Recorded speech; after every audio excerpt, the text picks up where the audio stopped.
Bada bing, bada boom, I'm done. Learn from a professional, kid. The episode Lull, 7th in the 2nd season, it's from a line Kreese uses with Daniel early in the episode. This isn't war. Sure it is. War never ends. Peace is just the lull between battles. It makes me think of lulling someone into a sense of false security, which is part of Kreese's lesson from a few episodes ago. But that's the real meaning of the episode title. With Daniel, throughout the episode, he doesn't take much outside his dojo seriously. Not intentionally.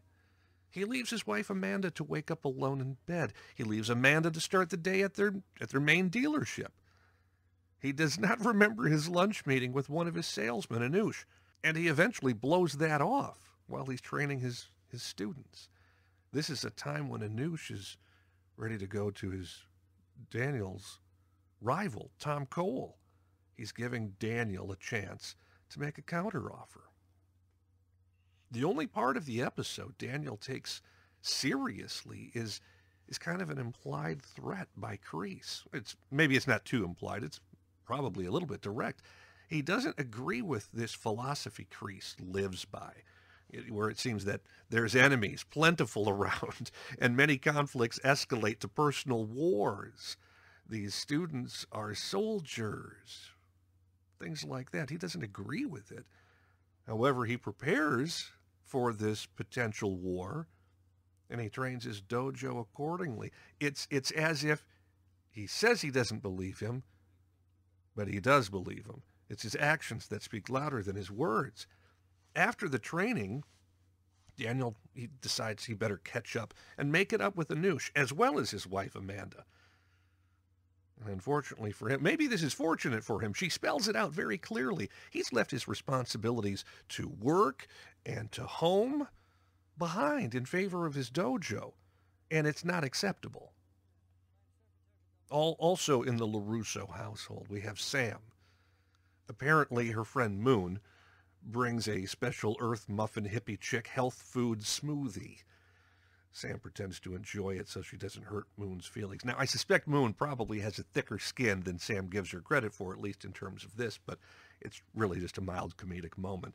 The conversation they have turns to boys because Moon can tell Sam wants to look good for some reason, and she is pretty sure it's a boy. She figures out, of course, she's no dummy. She might be a hippie, but she's no dummy. She finds out Sam's attraction to Robbie is the deal. And she tells her that you can't hide from your heart. From here on out, we see Sam and Robbie training later in the episode, and there's always this air of flirtation going on. Later on, still, toward the end of the episode, is when finally Robbie again approaches Sam for a kiss. And it is now, this time, Sam doesn't stop him. Let's go to Miyagi-Do. It's the different kinds of training that get used in this episode. Sensei Danielson warns his students that someday the fight may come to them. Sam's a little surprised by that. They shouldn't be in a fight, shouldn't they? Shouldn't they walk away from a fight? Well, because of this, he trains his dojo and his students harder this time.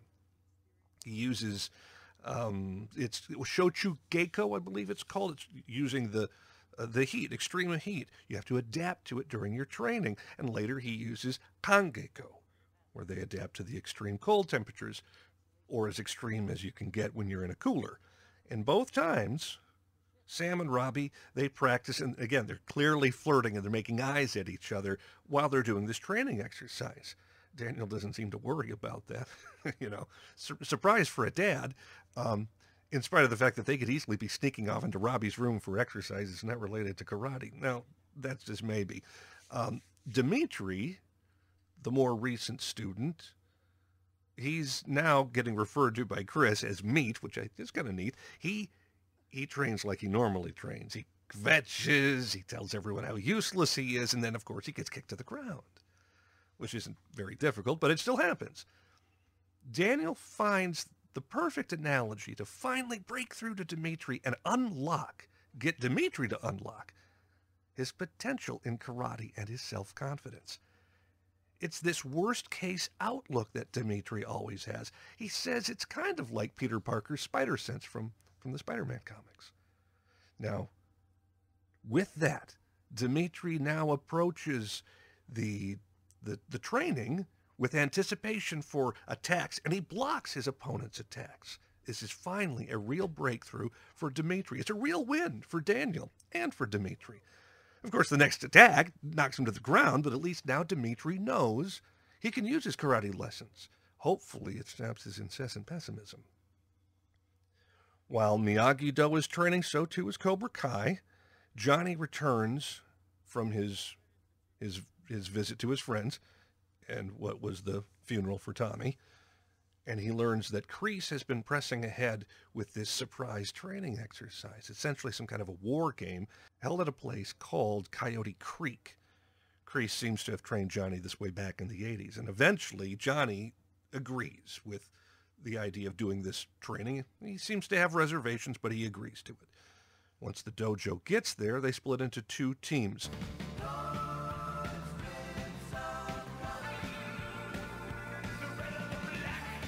If you lose your headband, you're dead.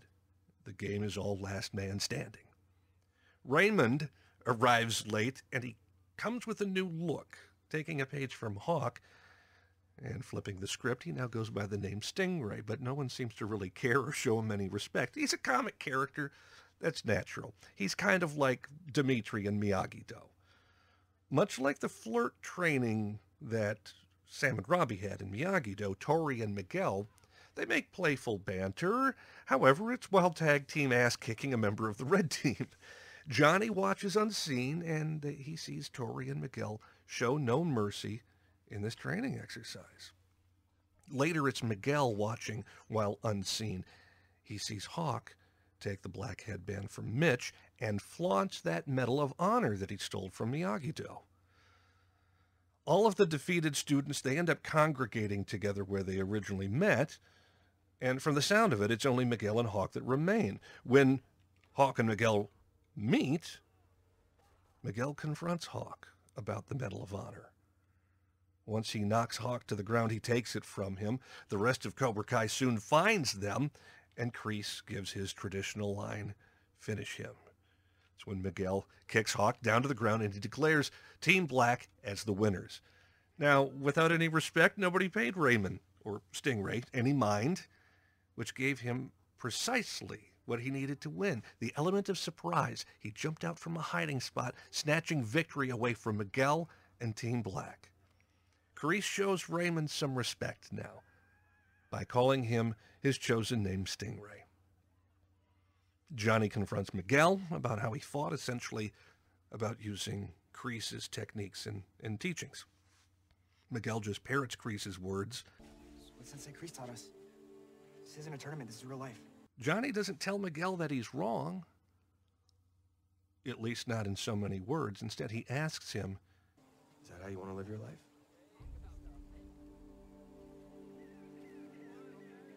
For the end of the episode, we have Miguel and Robbie and sort of Sam. After the training, Miguel returns the Medal of Honor to the LaRussos, hoping to see Sam. However, Robbie answers the door and he gets defensive, and of course he blames Miguel for the vandalism of Miyagi-Do. He says he didn't take the Medal of Honor or trash the dojo, but he does ask Robbie to tell Sam that he's sorry. Well, we have no expectation of that actually happening. In fact, Robbie pockets the Medal of Honor after Miguel leaves, and he has no intention of telling Sam about this. As the final scene kicks in, this whole episode, the beginning, it started with Johnny. While he was gone, Kreese has really made himself at home, and he took care of the dojo in his way. The accounts, organizing the office, the lessons. Seeing the way Miguel might get influenced by his teachings, that's the final straw for Johnny. The second chance hasn't worked out, so Johnny sends Kreese packing. And he leaves without a word. His opponent might just have let his guard down. Johnny could have been lulled into a sense of false security. And when he really lets his defenses down, we're going to see what we know is going to happen. Kreese will strike hardest. Thinking this episode over, It makes me think of a family project from a few years back. The phrase that comes to mind is you have to use the right tool for the job. You can't just use a nail hammer to pound bamboo poles into the ground. You splinter the ends of the bamboo poles because you got to whack them several good times to get them into the ground, to get them into the soil. You need a rubberized mallet or a wooden mallet. I know this from experience. I was told not to worry about the mallets. Use the hammers. We have the hammers. Well, it was a project that was going to take more than a couple of days, so after the first day of having such trouble, and, geez, the way you have to use the hammer, maybe even on its side, to avoid splintering the bamboo, I was uncomfortable, my back hurt, and I had broken enough bamboo poles. I didn't want to go through that anymore. I wanted to use the right tool for the job. I wanted to work smarter, not harder. So I bought my own mallets. I brought them in. The person I was dealing with was my old man, and he said, you didn't need to do that. And then I made some more progress, and I was much more comfortable, and I broke fewer bamboo poles. And my philosophy was seen to be not so bad after all. That applies here in Cobra Kai. Taking out the right tool for the job. Stingray is not the same age as these young kids and maybe a little out of shape. Love the character, love the actor. But he only takes out enough to win. Another phrase that I could expand on if anybody knew who Milton Berle was. He doesn't need to go run around. He doesn't need to hide behind trees or stalk anybody. He just needs to wait. And he moved when the time was right. When everybody else had let their guard down, he struck hardest. Now, Kreese. This is the problem Daniel has with Kreese, and certainly Johnny. It's like a sledgehammer being used to kill a fly. Kreese's philosophy that you don't trust your enemy to play fair. You show your enemy no mercy. Finish him! It's good advice in the right circumstance, under the right conditions. It isn't the right tool for this job, for most jobs. Daniel's right. They're not at war. There's a rivalry. Similarly, you've got Johnny. Johnny teaching Miguel a lesson not by telling him he's wrong. Johnny doesn't tell Miguel that he's wrong. He asks him a question, just like Tommy asked Johnny in the previous episode. I'm trying to change Cobra Kai. Kreese is on board. Do you trust him, Johnny? He didn't tell Johnny he was stupid. He needed Johnny to know, do it your way, but remember, there might be a reason not to trust the fella. Johnny does this with Miguel. Johnny's lesson is delivered as a question. It's the right tool for the job. Is that how you want to live your life? And that's all he says. He walks off.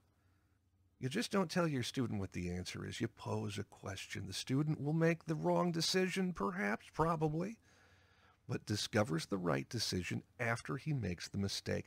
The student's more open to the idea that he could be wrong without being told outright that he is in fact wrong. Thanks very much for tuning in once again. I appreciate your time and all of that, and look forward to doing episode 8. Oh, God, they get good, they get great, they get fantastic near the end of both of these seasons. And this season 3 is just around the damn corner. I can taste it. I can't wait. But we gotta. Until next time, thank you very much. You folks take care.